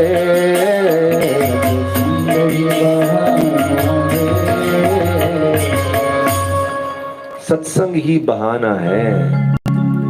कोई पूछे कहां जा रहे हैं? सत्संग। सत्संग? अरे सत्संग तो बहाना है, हम राम जी से मिलने जा रहे हैं। तो राम जी बोले मुझे कहानी सुनाइए। वो बोले अरे आपको कहानी सुननी है? इतने आतुर? राम जी बहुत आतुर थे। कई कहानियां सुनाई। एक कहानी सुना, राम जी बोले, विश्वामित्र बोले ये जंगल देख रहे हैं, इतना बड़ा जंगल है, ये विशाल जंगल, इस जंगल का नाम है मलदा और क्रौश। राम जी बोले इतना भयानक जंगल, ओ बाप रे बाप, इतनी कड़क धूप। पृथ्वी में, बच्चे लोग सुनो इस बात को, पृथ्वी में ऐसे ऐसे क्रैक पड़ गए थे, पृथ्वी फट गई थी, एक एक क्रैक में एक विशाल हाथी समा सकता था, इतना सूखा पड़ गया था। भूमि इतनी बंजर हो गई थी, समझ में आ रहा था कि ये भूमि में अत्यधिक पाप एकत्रित हो गया है, बहुत पाप हो गया है, किसी राक्षसों की वजह से बहुत पाप। उसका एक कारण क्या था? अत्यंत पाप था। इंद्र, एक बार इंद्र से कुछ पाप हो गया तो इंद्र उस पृथ्वी पे रहने के लिए आए थे। इंद्र उस पृथ्वी पे रहने के लिए आए और इंद्र ने काफी समय वहां निवास किया, मलद और क्रौश स्थान पे। और जब वहां रह रहे थे, इंद्र के शरीर से इतनी दुर्गंध आ रही थी, पाप का प्रभाव था। तो उस दुर्गंध को मिटाने के लिए उस जगह, उस स्थान की जड़ी बूटियों को प्रयोग में लाया गया, उधर के फलों को प्रयोग में लाया गया। उन सबसे इंद्र की बीमारी ठीक हुई, इंद्र ठीक हो गए। इंद्र जब वहां से जा रहे थे, वापस अपना ट्रीटमेंट करवा लिया, अपना ट्रीटमेंट हो गया उनका। इंद्र को वापस स्वर्ग में जाना था। जाते जाते मन से उनकी इतनी शुभ कामनाएं निकली उस पृथ्वी की प्रति। देखिए बहुत अच्छा है, कभी कभी आप किसी के लिए कुछ अच्छा करते हैं ना, शायद वो व्यक्ति बोलेगा नहीं आशीर्वाद, लेकिन उसके मन से जो हृदय से शुभ कामनाएं निकलती है, उससे बंजर भूमि भी हरी भरी हो जाती है। वो पूरी बंजर भूमि ऐसी हरी भरी हो गई, फर्स्ट क्लास। और एक भूमि को नाम दे दिया मलद। क्यों? उसने इंद्र का मल धारण किया, इंद्र के पाप अपने सर ले लिए। और एक भूमि उसने इंद्र को बहुत फल प्रदान किए थे, भोजन प्रदान किया था। इंद्र तो चले गए, लेकिन किसी वजह से वहां पे एक राक्षस निवास करने लगा, और उस राक्षस की पत्नी का नाम था ताड़का। राइट, ताड़का, ऐसा नहीं, वो जो ताड़का, ताड़का नाम था उसका। हाँ, वो भगवान कृष्ण ने पूतना को मारा, तो मैं सोचा राम जी ने ताड़का को मारा, तो ताड़का नाम था उसका। और ताड़का के दो पुत्र थे, सुबाहु और मारीच। सुबाहु और मारीच को ट्रेनिंग के लिए भेजा था रावण के नाना के पास। इसलिए रावण सुबाहु और मारीच को अपना मामा मानते थे रिश्ते में, क्योंकि मेरे नाना जी ने अपना बेटा बना के ट्रेनिंग दिया है, तो मेरे, इसलिए मारीच को मामा बोलते थे। तो विश्वामित्र ने बताया कि ये ताड़का और सुबाहु के मारीच के प्रकोप से, अत्याचार से ये पूरी भूमि बंजर हो गई है, इतना पाप यहाँ पे फैल रहा है, कुछ करना चाहिए। इसलिए आपका सबसे पहला प्रोजेक्ट मैं आपको देता हूं, आपको ताड़का का वध करना है। राम तो वहीं बैठ गए। क्यों बैठ गए? डर लगा उनको? कोई डर नहीं था। अरे जहां हम बोल रहे हैं हमारे साथ रघुनाथ, तो किस बात की चिंता। राम चिंता में आ गए। राम को चिंता ये नहीं थी कि वो मुझसे शक्तिशाली है। राम बोले, गुरुजी आपने पहली सेवा दी, वो भी सेवा ऐसी दी कि एक महिला पे हाथ उठाना है। मेरी माता जी ने तो बचपन से मुझे सिखाया था कि महिला पे हाथ उठाना तो दूर की बात, महिला से ऊंची आवाज में भी बात मत करना। और हम तो बचपन से ऐसा सुनते आए हैं कि एक महिला का सम्मान करना चाहिए। जब पहले दिन कथा करी तो हमने आपको बताया, अगर एक कम्युनिटी की प्रगति करानी है तो 5 चीजों का सम्मान जरूरी है। याद है किसी को? 5 चीजें कौन सी थी? एक बताइए। महिलाएं, दूसरी बच्चे, तीसरी गौ माता, और शिक्षक और वरिष्ठ। इनका सम्मान होना चाहिए। तो बोले आप माताओं का सम्मान, महिलाओं का सम्मान। राम जी बोले, बचपन से जो बात इतनी गहराई से सुनते आए हैं और आप मुझे पूरा मेरा सिद्धांत ही हिला डाला। आप बोल रहे हैं महिला को मारो, ताड़का को। विश्वामित्र सोच रहे हैं, मेरे को तो राम से बड़ी आशा थी, ये कल का बच्चा मुझे ललकारता है। विश्वामित्र को थोड़ा सा नाराजगी है। क्यों? विश्वामित्र प्रशंसा भी कर रहे हैं कि राम जी का महिला पे सम्मान है, लेकिन टाइम नहीं है विश्वामित्र के पास संवाद करने का। क्यों? अभी सामने वो ताड़का आने वाली है, समय आ रहा है उसको मारने का, और यहां ये क्वेश्चन आंसर लेके बैठा है कि नहीं? अभी प्रश्न उत्तर का समय नहीं है। विश्वामित्र ने बहुत सुंदर बातें बोली, अभी सिद्धांत सीखने वाले हैं। पहली चीज बोले कि जब समाज की रक्षा तुम्हारे ऊपर निर्भर है, इस समय ये महिला पुरुष मत सोचो, बस समाज की रक्षा। दूसरा, आप कोई साधारण व्यक्ति नहीं है, आप इक्ष्वाकु कुल के राजकुमार हैं। तीसरा, एक बड़े मुद्दे के लिए एक छोटे मुद्दे को त्यागना पड़ता है। इस समय पूरे समाज की रक्षा है, एक बड़ा धर्म है आपके सामने। इस जगत में ना धर्म संकट एक चीज होती है कि लोग बोलते हैं, अरे मैं तो बड़े धर्म संकट में पड़ गया। देखिए, रावण और हिरण्यकशिपु के पास चॉइस था कि धर्म करूं या अधर्म करूं। विभीषण ने रावण को समझाया तो रावण के पास चॉइस था, सीता वापस करूं या राम से युद्ध करूं। तो जीवन में कभी कभी आपके पास 2 मुद्दे होंगे, एक पाप एक पुण्य। ये एक द्वंद्व हो गया। दूसरा द्वंद्व होता है एक पुण्य और दूसरा पुण्य, दोनों में द्वंद्व हो, कौन सा चुनूं मैं।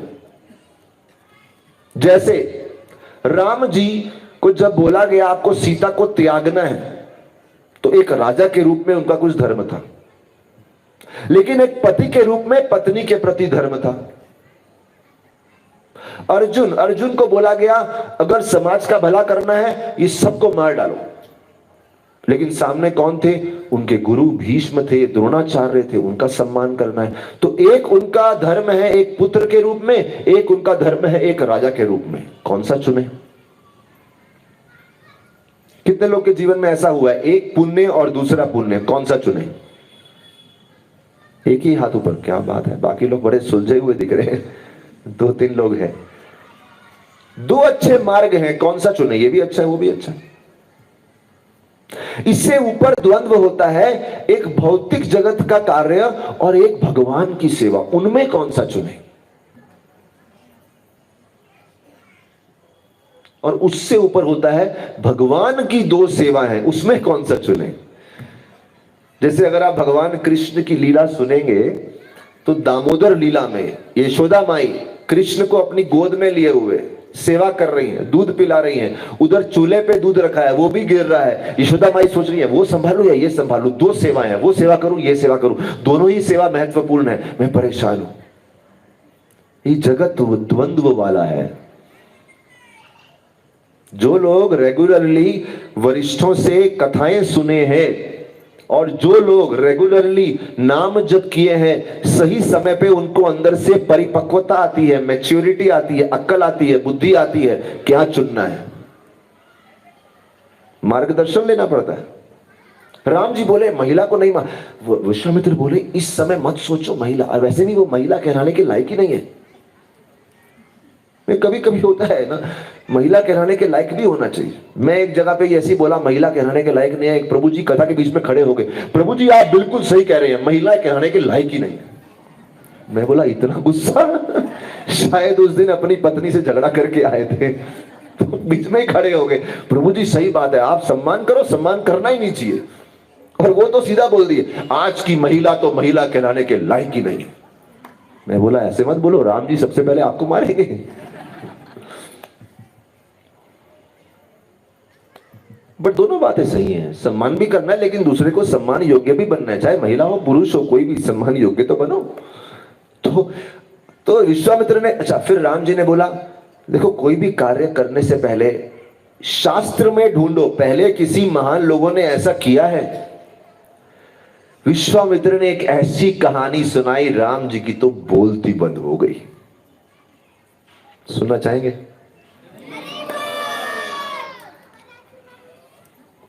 वो पीछे से कुछ और ही बोल रही है।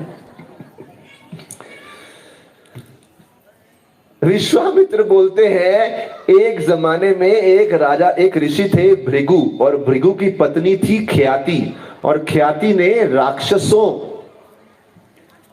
के साथ कुछ पार्शियलिटी कर दी और देवताओं का कुछ हानि कर दिया। इसलिए भगवान विष्णु क्रोधित हो गए थे और भगवान विष्णु ने आके ख्याति को मार दिया। राम जी सोच रहे हैं तो मेरी ही कहानी सुना रहे हैं, क्योंकि विष्णु कौन है? राम जी तो हैं। बोले विष्णु ने मारा था ख्याति को, तब क्या हुआ था? तब महिला की बात नहीं आई थी ध्यान में। और बोले जब विष्णु ने ख्याति को मारा तो ख्याति के पति जो जानते थे उनकी पत्नी गलत है, लेकिन पत्नी से प्रेम था, उन्होंने गुस्से में बोल दिया मैं विष्णु को श्राप देता हूं, उनको 10 बार पृथ्वी पे जन्म लेना पड़ेगा। और वो 10 अवतार, विष्णु को कोई श्राप नहीं लगता, लेकिन वो तो विष्णु भगवान वैसे भी चाहते थे पृथ्वी पे आना, तो भृगु तो एक माध्यम बन गए। तो बोले वो विष्णु 10 बार जो आने वाले थे उनमें से एक आप ही हैं, याद है कि नहीं? आप ही है वो राम जी। ऐसा बोला नहीं उन्होंने, लेकिन इनडायरेक्टली बोल दिया, राम जी समझ गए। बोले फिर एक बार एक महिला ने कुछ बुरा किया था, इंद्र ने आके मारा था। दूसरी बार किसी महिला ने किया, इंद्र ने मारा। बोले वैसे नहीं मारना चाहिए, लेकिन कोई समाज के ऊपर बड़ी आप नहीं है, आप कृपया देर मत लगाइए। और ये बातचीत हो रही तभी राम जी ने धनुष उठाया, धनुष की जो प्रत्यंचा चढ़ाई, ऐसी ध्वनि हुई और वो सामने से बोले वो जो क्या नाम उसका, ताड़का कांप उठी, वो भागती हुई, उसने अपना शरीर विशाल किया, भागती हुई आई। और जब आ रही थी राम जी ने देखो, अरे सही बात है, ये तो किसी दृष्टि कौन से महिला नहीं दिखती। तो कभी कभी हमारे गुरुजन कुछ हमें बोलते हैं और हम डाउट करते हैं, अरे गुरु को क्या मालूम, हमको मालूम है। आजकल की पीढ़ी, मॉडर्न जनरेशन, कोई भी मॉडर्न, हम अपने पुराने पीढ़ी के लिए मॉडर्न है, हमारे लिए कोई मॉडर्न है। हमेशा हम सोचते हैं पुरानी पीढ़ी के लोग पागल हैं, उन्हें कुछ मालूम ही नहीं, हमको मालूम है। लेकिन जब सामना करते हैं, अरे बाप रे, सही बोले थे, वही वो सही बोले थे। एक सुंदर आपको बात बोलता हूं, एक नदी है सोन नदी, उसके अंदर विश्वामित्र सारे ऋषियों को बोट में बिठा के लेके गए। तो जब राम जी आए, राम जी बोले गुरुजी बोट की क्या जरूरत है, ये तो पानी इतना गहरा नहीं है, ये तो बहुत शैलो वाटर्स है, ऊपर ऊपर से मतलब चल के चले जाएंगे हम लोग। गुरुजी बोले चुपचाप बैठे रहो। विश्वामित्र दो बातें बोले, देखिए संबंधित है ताड़का से। बोले दो बातें बोले एक तो हमेशा मॉडर्न के नाम पे कुछ नया करने की जरूरत नहीं है, जो पुराने संत करके गए हैं उस हिसाब से उनके पद चिन्हों पे चलते हुए करो।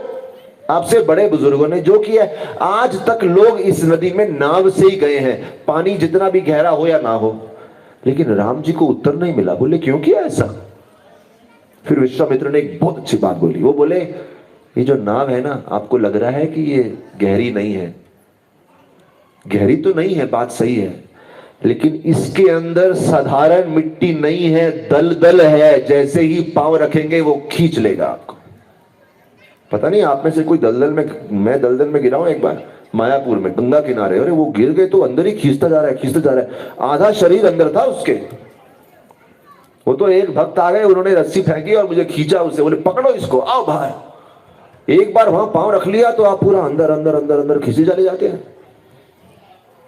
बोले आपको दिखने में लगेगा कुछ नहीं है, ऐसे ही आजकल कभी कभी कोई बच्चा है, उसको लगेगा पापा कुछ नहीं है, चलो करते हैं ये काम। पिताजी बोलेंगे अरे संकट है आगे, गुरुजी बोलेंगे संकट है मत करो, शिष्य बोलेगा अरे कुछ नहीं, आप पुरानी पीढ़ी के हो गए, आपको क्या मालूम। तो मतलब देखो पहले लोगों ने क्या किया, उस हिसाब से सोच के विचार के करो। तो गुरु जी ने बोला अरे ये महिला को मारने में कोई हर्ज नहीं है। राम जी ने देखा, तब उनको समझा अरे गुरु जी सही बोल रहे थे। लेकिन आप देखिए राम जी के अंदर इतना फिट था कि महिला को नहीं मारना, सामने आ गई, समझ गए मारना इसको, ये किसी दृष्टिकोण से महिला नहीं है, लेकिन फिर बाण चलाते चलाते रुक गए, नहीं मारना। हम लोग को अपने विचारों से इतनी आसक्ति रहती है। गुरु जी बोले भूल जाओ जो आपने सीखा है, अभी नया ज्ञान सीखो। नहीं नहीं नहीं, पुराने चीजों में अड़ियल रहते हैं, अड़ियल लोग, जिद्दी लोग, ढीठ लोग, पता नहीं मराठी में क्या बोलते हैं, मैं तो हिंदी के शब्द बोल रहा हूं। कुछ लोग इतने अड़ियल रहते हैं, उनको बोलो भाई ऐसे नहीं, मार कैसे नहीं। विश्वामित्र इतना गुस्सा हो गए, चिल्लाए बाण चलाओ, सब बोलिए बाण चलाओ, बाण चलाओ, जोर से बाण चलाओ, जोर से बाण चलाओ। हाँ वेरी गुड। मेरा उत्साह तो बच्चों से आ रहा है, उत्साह तो दे रहे हैं, सब लोग दे रहे हैं। वैसे आप सभी लोग, मैं आप सबको प्रणाम करता हूं, बड़े अच्छे से आप कथा सुनते हैं, ध्यान से बिल्कुल। तो बाण चलाओ, और क्यों बोले? बोले जब रात्रि होती है तो इस राक्षसी की शक्ति बढ़ जाती है, रात में राक्षसों की शक्ति बढ़ती है। और आजकल ऐसा ही है, दुनिया रात को जागती है। तो समझ जाओ हम लोग कौन है। दिन में कुछ काम नहीं करते, रात को 10 बजे के बाद, यहां तो पता नहीं, मुंबई में तो 10 बजे के बाद जीवन शुरू होता है। इसलिए हम लोग तो कितने कार्यक्रम शुरू करते हैं 10 बजे, खत्म होते हैं 1 बजे, 12 बजे, लेट नाइट प्रोग्राम चलते हैं। क्यों? वो प्रोग्राम कभी कभी लोग उसी समय मिलते हैं, उसके पहले हाथ में ही नहीं आते लोग। 10 बजे खाना वाना खा करके फिर उनका भागवत सप्ताह शुरू होता है। तो राक्षस की शक्ति बढ़ती है रात को बढ़ती है। बोले मारो इसको, अगर अभी नहीं मारा तो नहीं मार पाओगे। राम जी बाण चलाते हैं, ताड़का मर जाती है। जैसी ताड़का मरती है उस समय राम विश्वामित्र के चरणों में गिर जाते हैं, बोलते हैं माफ करना गुरुजी, मैं अपने तथा कथित आदर्शों से इतना आसक्त हूं, अपने आइडियाज दिमाग में भरे पड़े हैं, और आपने मुझे कुछ सिखाने का कोशिश किया, लेकिन मेरे को आपके ऊपर डाउट हो रहा था। तो चिंता मत करो, अगर आप में से किसी को अपने गुरु की आज्ञा पे डाउट होता है, राम जी भी एक बार ऐसे ही इस परेशानी में फंस गए थे। ये जगत ऐसा ही है। किसका वध हो गया? और विश्वामित्र इतने खुश हुए, बोले एक तो आपका स्त्री के प्रति सम्मान मानना पड़ेगा, इतना सम्मान है महिला के प्रति, आप लीडर बनने के योग्य हैं। You know how to respect a women, एक महिला का सम्मान कैसे करना है आपको मालूम है। दूसरी बात, जब आप दुनिया ने देख लिया कि आप गलती कर रहे थे, आप बाण नहीं चला रहे थे, आपको अपनी गलती का एहसास हुआ, आपको थोड़ा सा भी संकोच नहीं हुआ चरणों में गिर के माफी मांगने में। विश्वामित्र बहुत खुश हो गए और आशीर्वाद देके बोले, अभी तक तो मैंने आपको बल और अति बल मंत्र दिए, आज मैं आपको सुंदर से सुंदर अस्त्र विद्या सिखाता हूं। बोलो श्री रामचंद्र भगवान की। इसलिए राम जी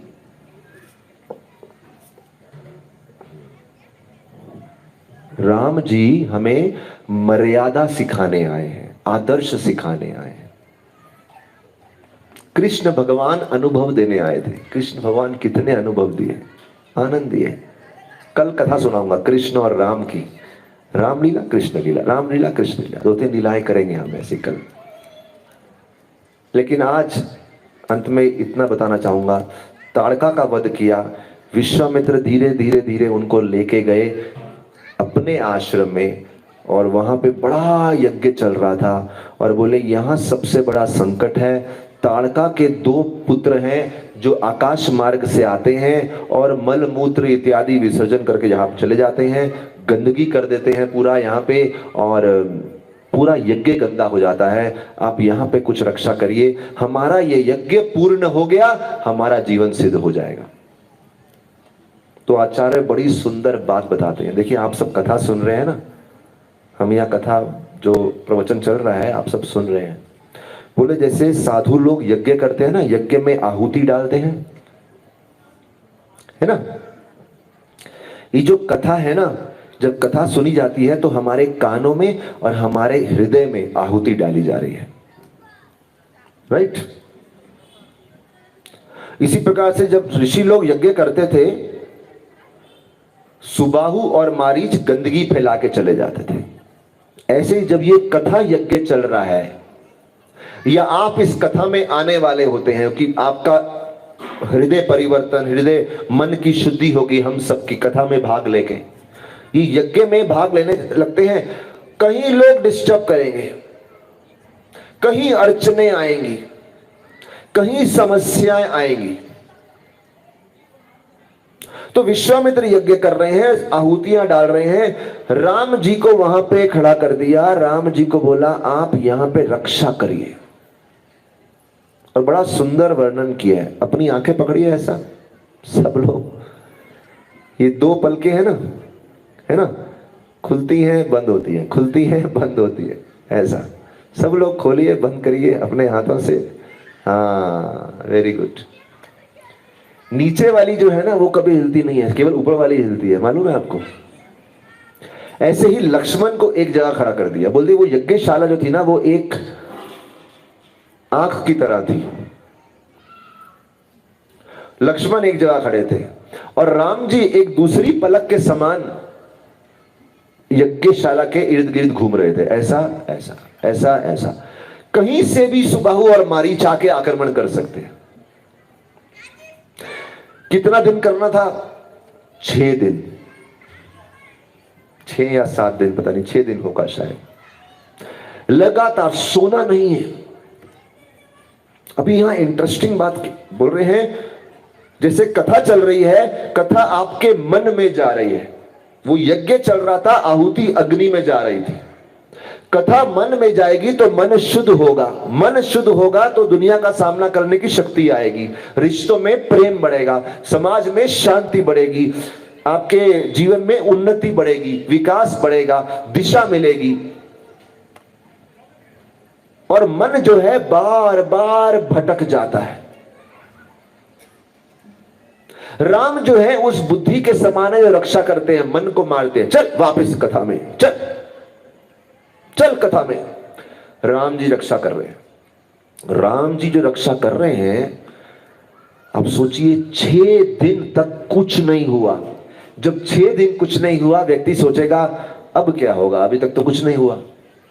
ऐसे ही होता है, जब व्यक्ति बहुत समय तक सफल होता जाए, अंतिम समय में वो ज्यादा कॉन्फिडेंस के कारण कमजोर पड़ जाता है। बोलते अब कुछ नहीं होगा। बिल्कुल आखिरी आहुति जाने वाली थी, और जब आखिरी आहुति जाने वाली है, ऋषियों ने सोचा अब तो यज्ञ सफल हो गया, और बिल्कुल उसी समय आखिरी आहुति, सोचिए अगर उस समय कुछ खराब हो जाता, 6 दिन की मेहनत खराब हो जाती। कभी कभी हम जीवन भर प्रयास करते हैं, बिल्कुल मोस्ट इंपॉर्टेंट सही समय पे हम लोग गलती कर बैठते हैं। राम जी इतने सतर्क थे, किसी भी क्षण सुबाहु आएगा। आखिरी आहुति के समय मारीच और सुबाहु ने आक्रमण किया, और राम जी ने इतने सतर्क थे, बोलते हैं ना वो, नजर हटी, हाँ नजर हटी दुर्घटना घटी। आप लोग बड़े ट्रेंड लोग हो, बड़े अनुभवी लगते हैं। तो दुर्घटना घटी, उन्होंने एक ऐसा बाण चलाया पूरे यज्ञशाला के ऊपर, एक बड़ा छतरा बन गया, अम्ब्रेला, और वो सुबाहु और मारीच उस छतरे के बाहर तांडव कर रहे, और वो देखते रह गए हुआ क्या, पूरी छतरी बन गई। सोचिए बारिश आ जाए तो हम लोग छतरी नहीं बना सकते यहाँ पे, एकदम से बारिश आ जाए। वो बारिश तो उनकी तो बारिश गंदगी थी पूरी, मल मूत्र इत्यादि, पता नहीं किस किस खून है, हड्डियां गिर रही हैं, पूरा यज्ञ खराब हो जाएगा। वो जैसे ही वो छतरा बन गया, और राम जी ने सबसे पहले मारीच को बाण लगाया और उठा के दूर समुद्र पार फेंक दिया। क्यों मालूम है? मारीच इस बात का को इंगित करता है, मारीच एक भ्रामिक शक्ति है, भ्रम करने वाली शक्ति। बोले सबसे पहले आपके मन में कभी कभी संकट इतना होता नहीं है जितना मन उसको बढ़ा चढ़ा के सुनाता है। कभी कभी खाली बैठे होता है ना, मन सोचता है अरे कल को ये हो जाएगा, वो हो जाएगा, वो हो जाएगा। बोलते हैं ना खाली दिमाग शैतान का घर। तो मारीच खाली दिमाग का चिन्ह है, जिसमें फालतू के विचार उठते रहते हैं। राम जी बोले पहले तो इस फालतू के जो डर मन में लेके बैठे हैं उसको हटाओ, और फिर सुबाहु को मारो। सीधा सुबाहु को मारते हैं, सुबाहु का मृत्यु मारीच दूर गिरा, क्योंकि उसका आगे जाके लीला में दूसरा प्रयोजन आने वाला है। और सुबाहु की मृत्यु, विश्वामित्र का यज्ञ समाप्त। विश्वामित्र इतने खुश, सारे ऋषि इतने खुश, वो पूरी रात बीत गई। अब देखिए राम जी सुबह जैसे ही प्रातःकालीन सूर्य उदय हुआ, राम जी ने अपने जो भी दैनिक कार्य थे वो सब करके, अपना जो भी संध्या वंदन इत्यादि किया, और वो करके विश्वामित्र के समक्ष आके खड़े हो गए। गुरुजी और कोई सेवा बताइए। बहुत सुंदर बात है, विश्वामित्र चाहते तो पूरी सभा में जाते, देखा आपका यज्ञ अपुन की वजह से हुआ है, अरे आप वर्षों से नहीं कर पाए, हमारी वजह से, चलो झुको, इक्ष्वाकु कुल, राम राम नाम है मेरा, ऐसा बोल सकते थे ना। राम जी इतने विनय में किसी के सामने भी नहीं आए। ऐसा नहीं फोटो पे फोटो खींच के चलो फेसबुक, इंस्टाग्राम, ट्विटर, लिंक्डइन सब जगह डाल दिया, I am the protector. Vishwamitra के चरणों में बोले इस लीला में मेरा शाश्वत भूमिका क्या है? मैं गुरुओं का और वरिष्ठों का शाश्वत सेवक हूं। ये मेरी भूमिका है और इसी में मेरा आनंद है।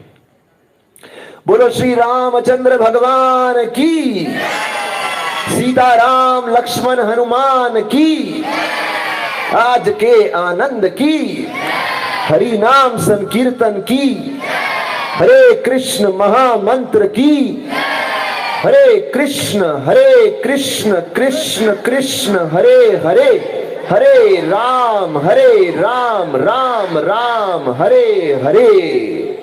श्रील प्रभुपाद की, सभी एकत्रित भक्तों की हरि बोल। ई नवा मराठा यूट्यूब चॅनलला सबस्क्राईब करा आणि बेल आयकॉनवर प्रेस करा.